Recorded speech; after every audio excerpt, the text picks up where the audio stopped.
Before we begin, take a second to support the channel.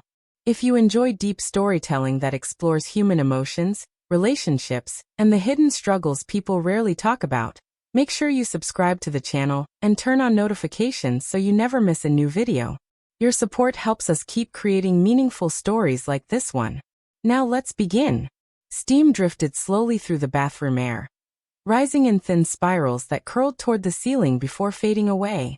The room was warm and quiet, the kind of quiet that feels almost protective, as if the world outside has been temporarily paused. The water had just stopped running. Droplets slid down the mirror, distorting my reflection into blurred shapes. For a moment I just stood there, wrapped in the calm of the heat and silence, trying to gather myself after a long day. I reached for my towel, but before I could dry my hair, a soft knock echoed against the door. It was gentle, careful, the kind of knock someone gives when they're not sure if they should interrupt. "Mom." His voice came through the door, low and steady. Maybe too steady. Something about the tone made me pause. I tightened the towel around my shoulders and walked toward the door, my footsteps soft against the tiles. "Yes," I replied. There was a brief silence outside, long enough that I wondered if he had changed his mind. Then he spoke again. "Can I talk to you about something?" His voice carried a hint of hesitation now. "It's about school." The words sounded casual on the surface, but there was something deliberate in the way he said them, like he had rehearsed the sentence several times before knocking. I opened the door slightly. Warm steam spilled into the hallway like a curtain lifting on a stage. And there he was, standing quietly in the dim light, a textbook pressed tightly against his chest. For a moment I simply looked at him. He had changed so much in the past few years. He was taller now, his shoulders broader. The soft edges of childhood had disappeared from his face, replaced by sharper lines and a more serious expression. His jaw had become more defined, and beneath his eyes were faint shadows, the unmistakable marks of long nights spent studying. Medical school had done that to him. My son was in his final year. Soon he would be walking the same hospital corridors I had walked for most of my life. Soon he would carry the same responsibility, the same pressure, the same quiet weight that comes with being trusted with someone else's life. Looking at him felt like looking into the past. I saw the person I used to be, ambitious, determined, certain that I could help fix the world if I just worked hard enough. "What's going on?" I asked gently. He shifted his weight slightly and glanced down at the textbook in his hands. "It's anatomy," he said. "The exams are in 2 days and I don't know." He let out a small breath. "I just can't stop second-guessing myself." I stepped aside and gestured for him to come in. "Come in," I said. "Let's take a look." He walked into the room slowly and sat at the edge of my bed. The mattress dipped under his weight. He opened the textbook and flipped through several pages until he stopped at one filled with complicated diagrams. Muscles layered over muscles, nerves branching like delicate threads, veins and arteries weaving through the body like hidden highways.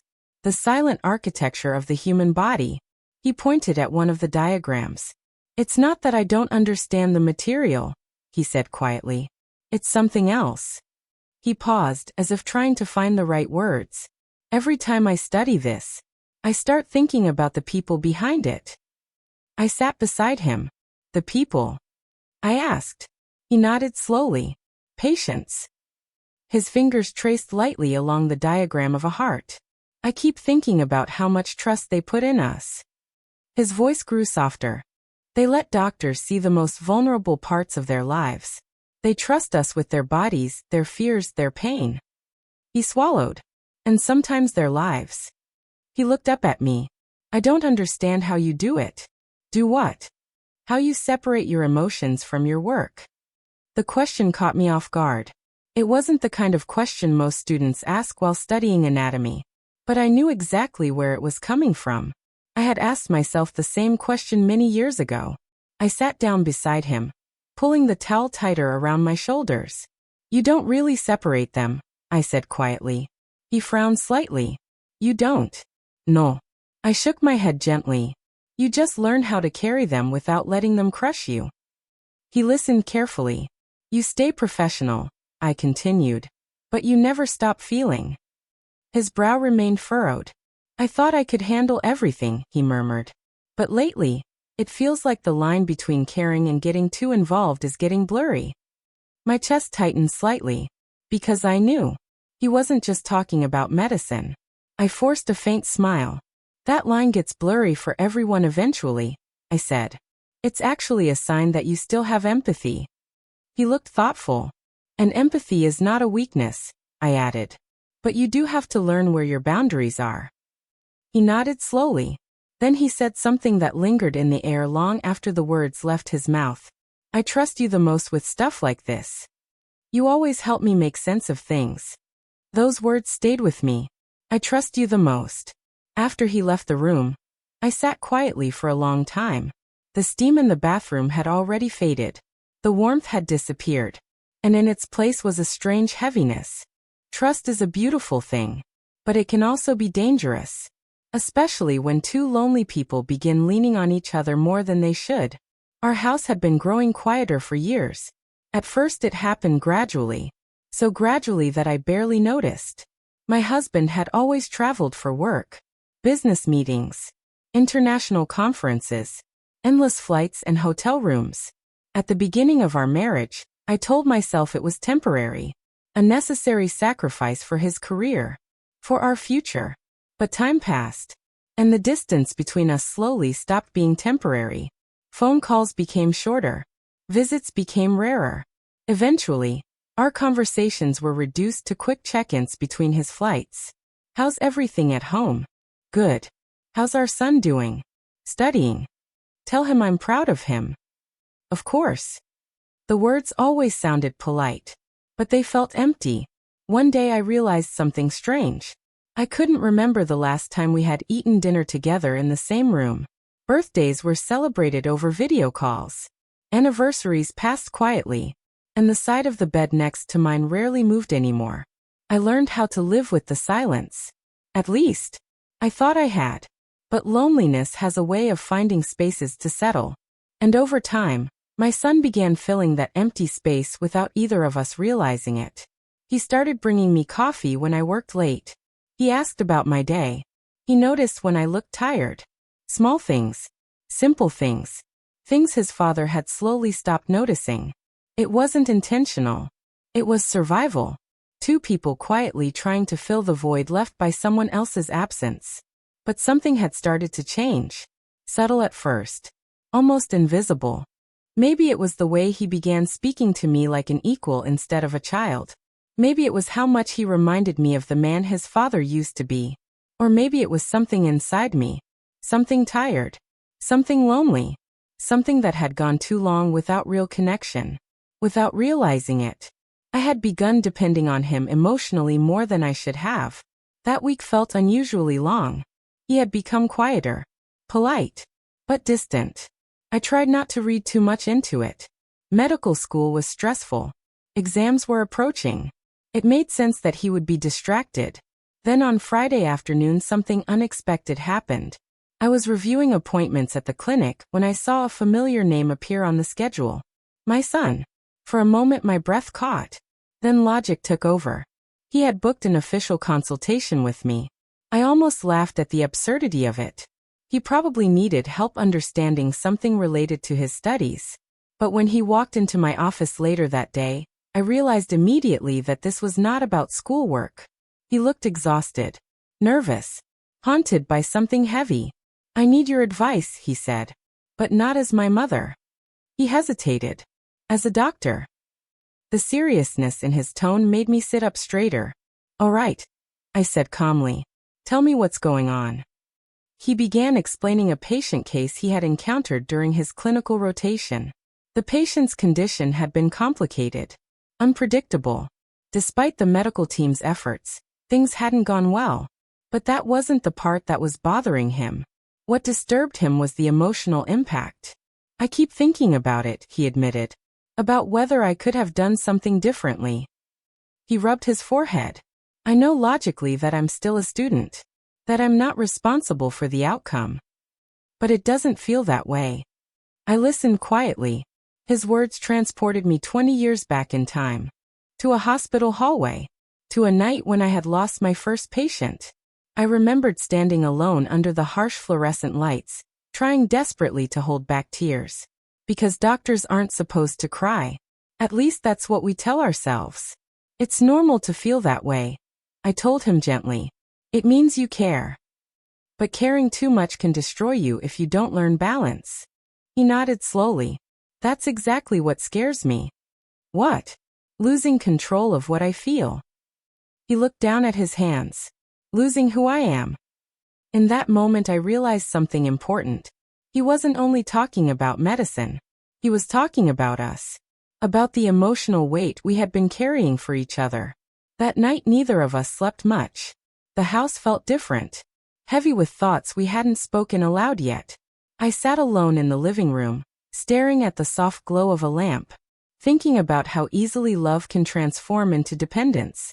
And how, as a mother, I had failed to recognize when that shift began. He had grown up under my guidance, my rules, my expectations, because his father had been absent. And without realizing it, I had become his entire emotional world. That realization hurt, because it meant something had gone wrong. Not out of malice, not out of selfishness, but out of loneliness. The next morning we sat at the kitchen table for breakfast. I tried to make things feel normal. I asked about his exams, made a casual comment about the weather, but the conversation felt fragile. Finally he spoke. Mom. His voice was quiet. Do you ever feel like you've been carrying someone else's emotions for too long? I froze. He wasn't accusing me. He was confessing something about himself. Sometimes, I admitted, that happens when you love someone deeply.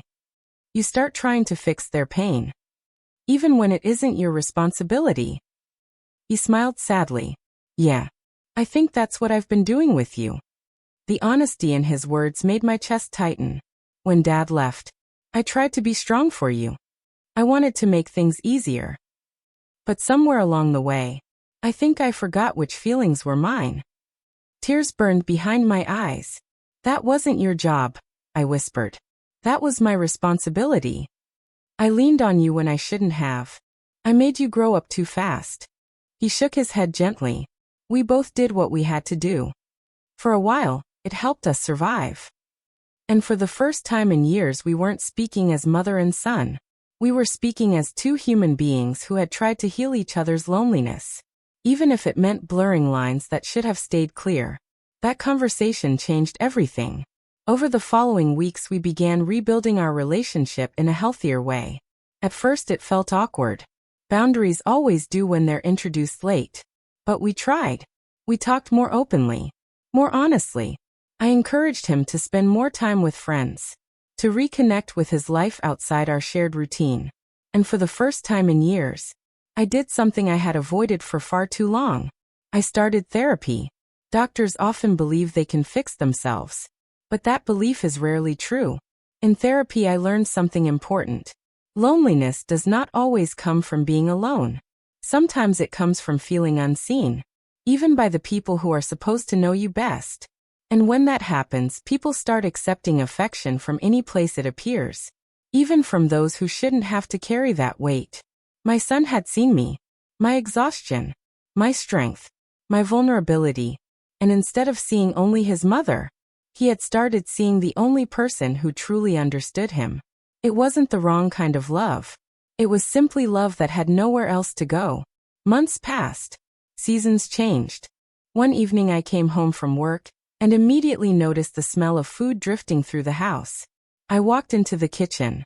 There he was, standing at the stove with his sleeves rolled up, humming quietly while stirring a pot. Dinner? I asked with a smile.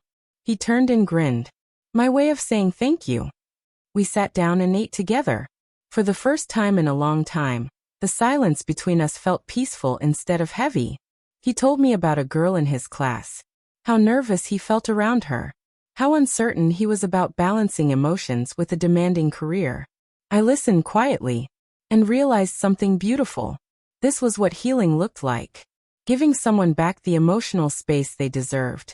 When dinner ended, he looked at me and said softly, "You know, I finally understand what you meant." "What do you mean?" I asked. That caring doesn't mean carrying everything. And loving someone doesn't mean becoming their whole world.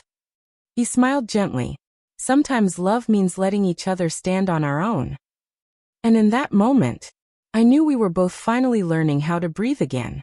If this story touched your heart, don't forget to like the video and subscribe to the channel for more powerful stories like this. And remember, sometimes the strongest love is the one that learns when to let go.